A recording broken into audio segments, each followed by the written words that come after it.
important things in Christian life.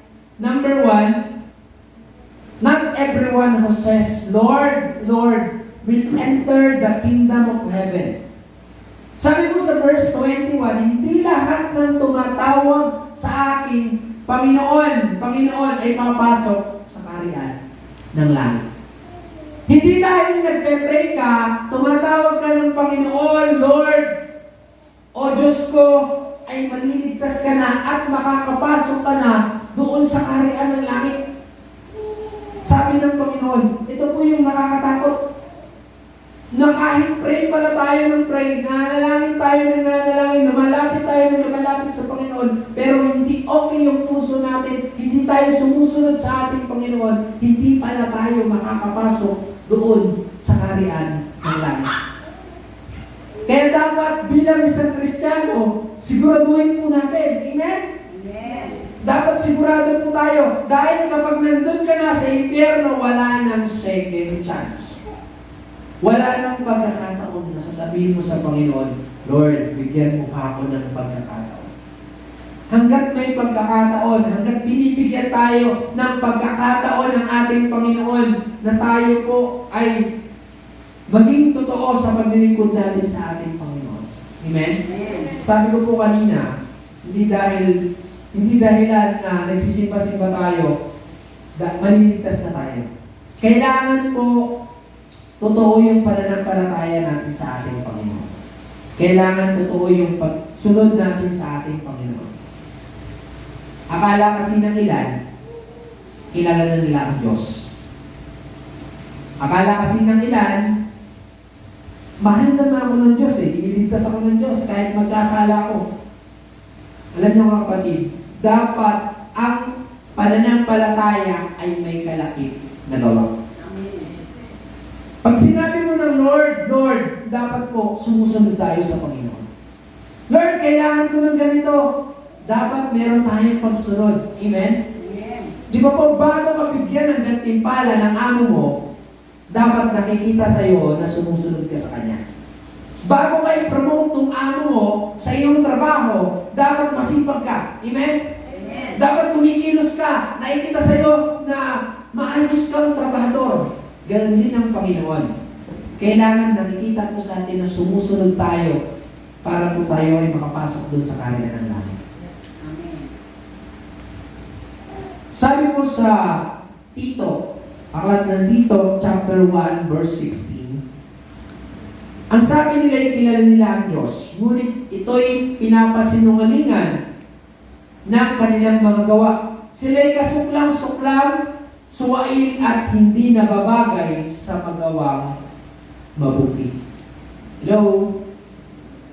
Marami po mga nagsasabi na kilala nila ang Diyos. Ngunit, pinapasinungalingan iyon ng kanilang mga gawa. Nakikita iyon sa mga gawa ng isang mananampalataya. Amen? Amen. Kaya wala pong maitatago sa ating Panginoon Wala pong maitatago sa ating Panginoon na kahit nagsisimba ka every Sunday, ngunit kung hindi naman kalugod-dugod sa Panginoon, yung ginagawa po natin, wala pong kabuluhan yung paglilingkod natin sa ating Panginoon. Number 2, pangalawang bagay po, not everyone who does supernatural ministry will enter the kingdom of heaven.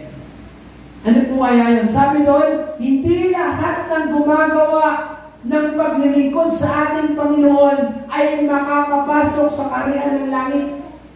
Hindi lahat ng gumagawa ng ministry, hindi lahat ng nagbabahagi ng salita ng Panginoon, hindi lahat ng nagpapalayas ng mga demonyo ay makakapasok sa kaharian ng langit. Hindi dahil tayo po ay nagigitara, nagdadrum, sumasayaw, kumakanta sa ating Panginoon, ay makakapasok na tayo sa kaharian ng langit. Hello? Not everyone. Sabi doon, sa verse 22 to 23, sa araw ng paghuhukom, marami ang magsasabi sa akin, Panginoon, hindi po ba sa iyong pangalan ay nangaral kami, nagpalayas ng mga demonyo at gumawa ng himala? Sabi dito, ngunit sasabihin ko sa kanila, hindi ko kayo kilala. Lumayo kayo sa akin, kayong mga gumagawa ng kasamaan. Wala pong kabuluhan kung tayo man po ay nagpapalayas ng demonyo, gumagawa ng mga himala, kung tayo man po ay gumagawa pa rin ng kasamaan. Hello? Ayaw ng Diyos ng plastic na Kristiyano. Ayaw ng Diyos ng mapagkunwaring Kristiyano. Nais po ng Diyos ng totoo. Amen? Yes. Nais po ng Diyos na maging totoo po tayo. Ito po yung masakit bilang isang Kristiyano. Matapos lahat ng ginawa mo, matapos lahat ng pagpapagal mo, ginawa mo naman lahat ng pinapagawa ni Pastor, umattend ka ng Bible study, umattend ka ng Sunday service, nag-share ka ng Word of God, humayo ka bilang isang ministeryo ng ating Panginoon. Tapos ang bandang huli, sasabihin tayo sa atin ng Panginoon, hindi ko kayo kilala, lumayo kayo sa akin. Ba't kaya? Ba't kaya darating ang tayo na sasabihin sa atin ng Panginoon, hindi ko kayo nakikilala? Bakit? Dahil naging makulit po ang tao. Amen?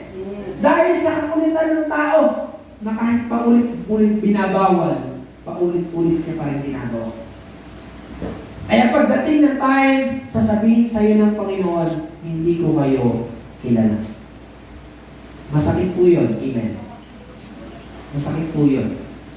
Na sa bandang huli, hindi pala tayo kilala. Parang magkarelasyon lang po yan. Na sa dinami-dami ng ginugol nyo, halimbawa po yung mag-boyfriend at mag-girlfriend, matagal-tagal po kayong magkarelasyon. Tapos, bandang huli, mag-break din pala. Diba po, masakit po yun. Ganon din po sa atin bilang isang mananampalataya. Kailangan talaga sigurado po tayo sa ginagawa natin. Amen? Amen. Kailangan sigurado po tayo sa paglilingkod natin sa ating Panginoon. Kailangan sigurado tayo makakapasok sa kaharian ng langit.